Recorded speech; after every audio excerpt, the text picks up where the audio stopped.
Hello అండి. ఎలా ఉన్నారండి అందరూ? బాగున్నారా? మీరంతా బాగుండాలని మనస్ఫూర్తిగా దేవుడిని కోరుకుంటున్నాను. ఈరోజొచ్చేసి 7:30 ఆ టైంలో అయితే మాకు వర్షం పడిందండి. నేనైతే రాత్రి ఇవి బొబ్బర పప్పండి. ఇది నానబోసుకున్నాను. పడుకునే ముందు నానబోసుకుంటే మార్నింగ్‌కి నానిపోద్ది కదా! పిల్లలకి టిఫిన్ వేయొచ్చు బొబ్బర పునుకులనేసి నైట్ నానబోసి పెట్టుకున్నానండి. మార్నింగ్ అవ్వగానే ఇది కడుక్కొని ముందు స్టార్టింగ్ అయితే దీంతోనే పని స్టార్ట్ చేశానండి.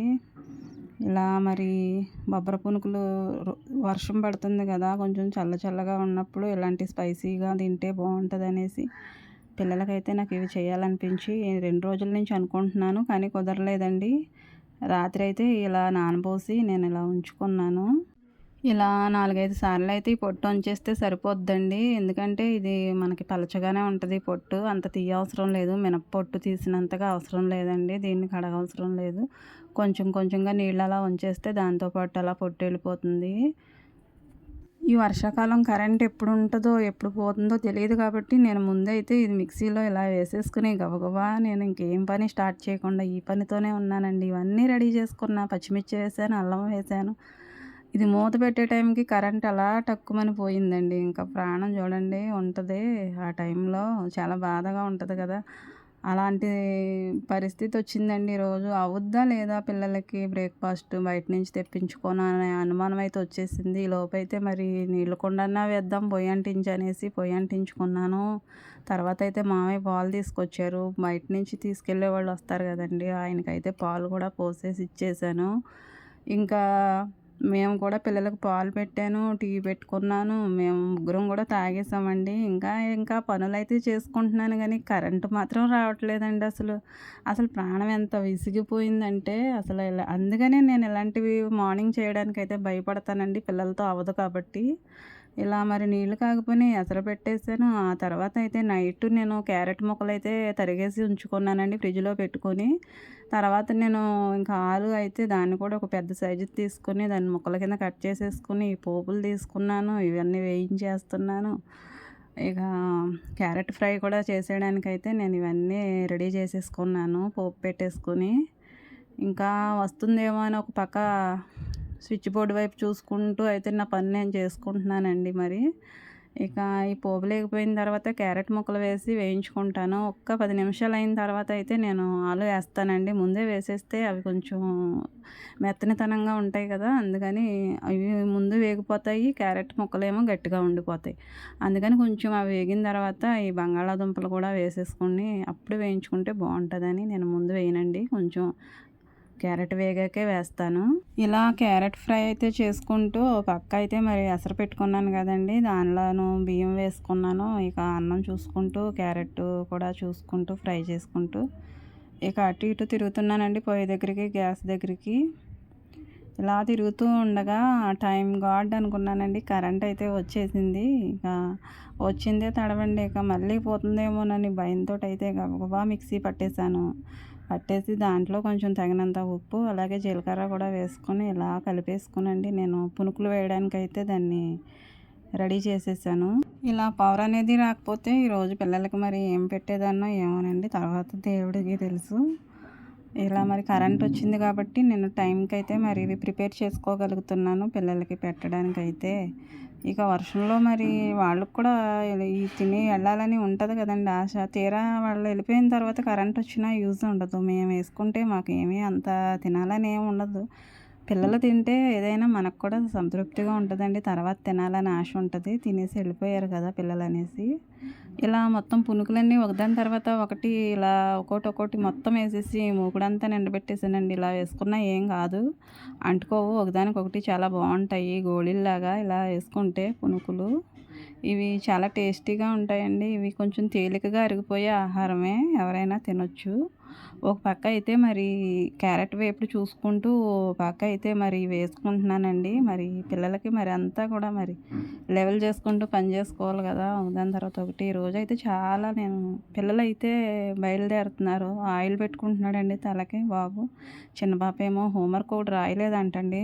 త్వరగా లేపమ్మా అంది. తనను కూడా లేపాను. హోంవర్క్ రాసుకుంటుంది. ఇది హెల్తీ ఫుడ్డేనండి. హమ్మయ్య! ఇవి రెడీ అయిపోయినియి. ఇంకా ఇందులో కొంచెం చట్నీ కూడా చేసేయవచ్చు. పల్లీలు అలాగే మిర్చి కూడా వేసేసి ఏయించేసి గబగబా మిక్సీ పట్టేసుకోవచ్చు అని చూసానండి. మళ్ళీ పల్లీలు ఏయించే టైంకయితే మళ్ళీ కరెంట్ పోయింది. అబ్బా! ఈరోజేంటి ఒకదాని తర్వాత ఒకటి పని ఆగిపోయేలాగానే ఉందనైతే భయమేసింది. ఇదిగోండి ఇలా వేయించుకొని ఇలా పక్కన పెట్టుకున్నాను వేడి చల్లారొద్దనేసి.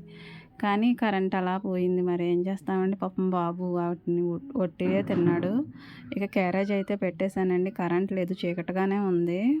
ఈరోజైతే రోజుటి మీద కూడా నేను మార్నింగ్ చాలా త్వరగా అయితే లెగిసిపోయానండి. మరి ఇలాంటి పనులున్నప్పుడు కొంచెం ఎర్లీగా లెగాలి కదా అని. అయినా టైం కలిసి రాకపోతే మరి మనం ఎంత ఎర్లీగా లేసినా అది అవ్వదండి.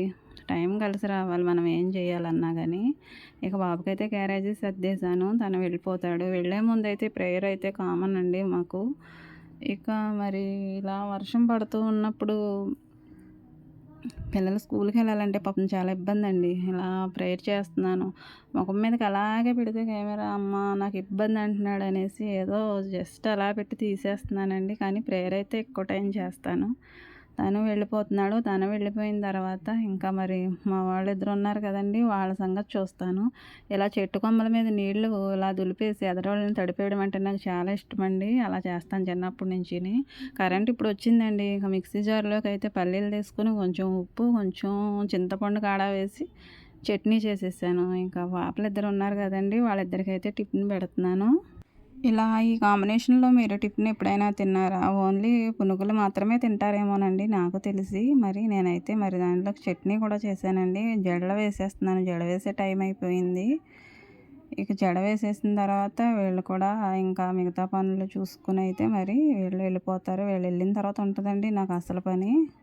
ఇలా జడలో వేసేటప్పుడు అమ్మ నాకు ఫస్ట్ అని ఈ పాప అంటది. నాకు ఫస్ట్ అని ఇంకో పాప అంటది. వీళ్ళకి కూడా క్యారేజీలు పెట్టేశానండి. జడలో ఇష్టం అయిపోయింది కదా! ఇంకా పువ్వులు పువ్వులు పెట్టించుకుంటున్నారండి. పువ్వులున్నాయి లిల్లీ పువ్వులు.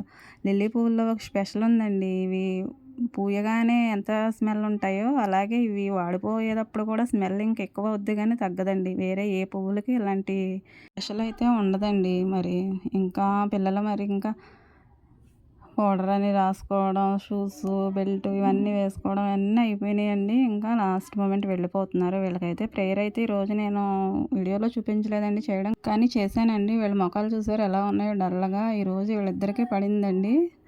పాపం వెళ్ళిపోయారు. చేసేసాను ప్రేయరు. ఇక మామయ్యకైతే మరి క్యారేజ్ అండి పొలానికి వెళ్ళడానికి పెట్టేశాను. ఇక మరి ఇవి సామాను స్టాండ్‌లో సర్దుకోవాలండి. సర్దిరేసాను. అలాగే ఇంకా మరి మిగిలిన గిన్నెలుంటాయి కదా! అవి కూడా మరి ఇందులో వేసేసుకున్నాను తోముకోవడానికి. ఇంకా పిండి ఇది మిగిలిందండి. ఇదైతే మేము వేసుకుంటున్నాము. మేము కూడా వేసుకొని తినాలి కదా! ఇంకా వదిన, పిల్లలు అయితే ఇక్కడికొచ్చేసారు. వీళ్ళు అక్కడ పని చేసుకున్న తర్వాత ఇక్కడికొచ్చి కాసేపయితే మాతో ఉంటారండి. వీళ్ళకి కూడా వేసిచ్చాను. ఇలా మరి మేమందరం అయితే మరి కలిసే ఉంటామండి. ఒకళ్ళని చూడకుండా ఒకళ్ళైతే ఉండలేము. అక్కడ పని అవ్వగానే వదిన అయితే ఇక్కడికొస్తుంది. ఇంకా మరి పిల్లలకైతే క్యారెట్ వేపుడు చేశాను. మరి మేము కూడా కూర చేసుకోవాలి కదండీ! పప్పు, టమాటా వండుదామనేసి నేను పప్పు తీసుకుంటున్నానండి. దీన్నైతే శుభ్రంగా కడిగి పెట్టుకొని దాంట్లోకి కావాల్సిన నీళ్లు పోసుకున్నానండి కుక్కర్‌లో వేయడానికి. ఆనియన్స్, చిల్లీస్ అలాగే టమాటోస్ కూడా పోసేసుకొని విజిల్ అయితే పెట్టేసి స్టవ్ ఆన్ చేసేసాను. మిగతా పని ఏంటంటే ఈ గిన్నెలు తోమడం అండి. ఈ గిన్నెలు కూడా తోమేసుకున్న తర్వాత ఇంకా తుడవాలండి. తుడుచుకుంటాం కూడా అయిపోయిన తర్వాత అయితే ఇంకా ఏమేం పనులుంటాయో అవి కూడా చేస్తాను. బట్టలనైతే పక్కన నానబెట్టానండి. గిన్నెలు తోమేసిన దగ్గర అయితే అదంతా తుడిచేసాను. క్లీన్ చేసేసాను. కానీ అది చూపించలేదు మర్చిపోయాను. ఇంకా మా మేనకోడళ్ళు అయితే ఈరోజు నాతో పాటు వంట చేశారండి మరి. వాళ్ళు నాకు హెల్ప్ చేశారు. వంట దగ్గర టీ పెట్టారు. అలాగే ఇంకా ఏయో స్నాక్స్ కావాలని అటుకులేవో వేయించుకున్నారండి. పప్పు అయితే ఇలా ఉంది. కొంచెం ఇంకొక విజిల్ రావాల్సిందండి. బాగా ఉడికిపోయేది. అయినా ఏం పర్వాలేదులేండి బాగానే ఉంటది. చింతపండు రసం వేస్తున్నానండి. ఎందుకంటే ఇది పలచగా పప్పుచారులాగా కాకుండా మామూలుగా ఇంకా టమాటా పప్పులాగా పెట్టేసాను కాబట్టి చింతపండు వేసాను. అలాగే ఉప్పు, కారం, పసుపు కూడా వేసేసుకొని ఇలా మరగనిస్తానండి. ఇలా మరిగితే పప్పుకి టేస్ట్ వస్తదండి. అలా లో ఫ్లేమ్‌లో పెట్టుకొని హైలో పెట్టేస్తే పొంగిపోద్ది గానీ అది మరగదండి. లో ఫ్లేమ్‌లో పెట్టుకొని అలా మరగబెట్టుకుంటే టేస్ట్ చాలా బాగుంటది పప్పు. నేను అలాగే పెడతాను. ఇది లో ఫ్లేమ్‌లో పెట్టుకొని మరుగుతూ ఉంటే నేను ఇంకా వేరే పనులు చూస్తాను. అదిగోండి తను మా మేనకోడలు అటుకులు ఏపుతుంది. తనకి తినాలని అనిపించిందంట. మీకు హాయ్ చెప్తుంది. మరి నేనైతే బట్టలు కూడా ఉతుక్కుంటున్నానండి. అలా బట్టలు ఉతికే టైంకి మరి అలా ఉతుకుతూ ఉండగా మరి పప్పు గుర్తొచ్చింది నాకు. పప్పు అయితే మరి తాలింపు పెట్టుకోవాలి కదా అనేసి పప్పు దగ్గరికి వచ్చేసాను. అందులో ఆయిల్ వేసుకున్నాను, అలాగే నెయ్యి కూడా వేసుకుంటున్నానండి. తాలింపులో తప్పనిసరిగా నేను పప్పులో నెయ్యి అయితే వేస్తాను. ఇక ఈ అలా నెయ్యి వేసుకుంటే ఫ్లేవర్ చాలా బాగుంటుందండి. ముందైతే వెల్లుల్లి వేసుకుంటాను. వెల్లుల్లిపాయలు వేగిన తర్వాత మిగతా జీలకర్ర, ఆవాలు అలా వేసుకుంటాను. ఇదేంటి ఇవన్నీ చెప్తుంది అంటున్నారా? మరి నేను ఇలా చేసుకుంటున్నాను, మరి చూపిస్తున్నాను, మరి ఎక్స్ప్లెయిన్ చేయాలి కదండీ! ఇక ఈ పప్పు తాలింపు పెట్టేసిన తర్వాత ఇంకా నా పని అయిపోయినట్టేనండి మరి. ఇలా పప్పుచారుకి తాలింపు మెయిన్ అండి. పప్పుచారుకి తాలింపు ఎంత బాగా పెడతామో అంత కమ్మని స్మెల్ వస్తుంది, బాగుంటుంది పప్పుచారు. ఆ నెయ్యి ఉంది చూసారు, అది ముద్ద అలా పెట్టుకుంటూ ఉంటుంటే కమ్మగా స్మెల్ అనేది దిగుతూ ఉంటుంది, చాలా బాగుంటుందండి. అందుకే అంటారండి పప్పుచారుకి తాలింపు బట్టలకేమో జాడింపు మెయిన్ అని పెద్దవాళ్ళు. ఇలా మూత పెడతానండి నేను, ఆవిరి బయటకు పోకుండా. ఎందుకంటే ఈ కమ్మదనం అనేది బయటకు వెళ్ళకూడదు కదా, అందుకని అలా పెట్టేస్తాను. తర్వాత తీసి మళ్ళీ తిప్పి మిగతా ఇంకా అందులో ఏమైనా ఉండిపోయిందేమో మూగుల్లో అనేసి ఆ నూనెను కూడా ఇందులోకి రప్పించేయడానికి ఒక గెరిటెతో అయితే వేసుకొని దాన్ని కూడా ఇందులో పోసేస్తాను. ఇదేనండి నా మార్నింగ్ రొటీన్ అండి. రోజు అనుకున్నది ఒకటి అయింది ఒకటి అన్న. పవర్ రాకపోతే ఏం చేసేదాన్నో కానండి, దేవుడి దేవల్ల అయితే పవర్ వచ్చింది. నా పనులు అయితే ఇలా సజావుగా అయిపోయినాయండి. మరి ఇలా 5:30 కంటే ముందే లేచి ఇలా నా పనులు అయితే స్టార్ట్ చేశానండి. మరి 12 అవుతుందండి పని అయ్యేటప్పటికి. ఇంకా బట్టలు జాడించుకోవాలి, పప్పుచారు తాలింపు అయ్యింది. రోజైతే నాకు ఒక విషయం అర్థమైందండి. ఇలాంటి సిచ్యువేషన్స్ నాకు చాలాసార్లు జరిగినాయి కానండి, ఇలా మార్నింగ్ అంటే పిల్లలు వెళ్ళే ముందు మరి పవర్ కట్ అయిపోయినప్పుడు నాకైతే చాలా టైం కలిసి రావాలి మనం ఏదైనా చేస్తే అని అయితే ఈరోజు నాకు బాగా అర్థమైందండి. ఏదో ఇక మరి ఇలా అయిపోయింది వీడియో. మరి ఇలా పనులు అయితే మరి ఇలా ఒకదాని తర్వాత ఒకటి చేసేసాను. వీడియో కనుక మీకు నచ్చినట్లయితే తప్పకుండా లైక్ చేయండి, అలాగే నా ఛానల్ని సపోర్ట్ చేయండి కొత్తగా చూస్తున్నవారు. వీడియో చూస్తున్న సిస్టర్స్ అయితే కామెంట్ పెట్టారండి, మీ వాయిస్ కొంచెం స్లోగానే ఉంటుంది, కొంచెం వాయిస్ పెంచండి అనేసి. నా వాయిస్ అయితే కొంచెం స్లోగానే ఉంటుందండి, నెమ్మదిగానే మాట్లాడతాను. అయినా ఇంకా వీడియో కోసం అనేసి వాయిస్ అయితే పెంచి మాట్లాడాను. Thanks for watching.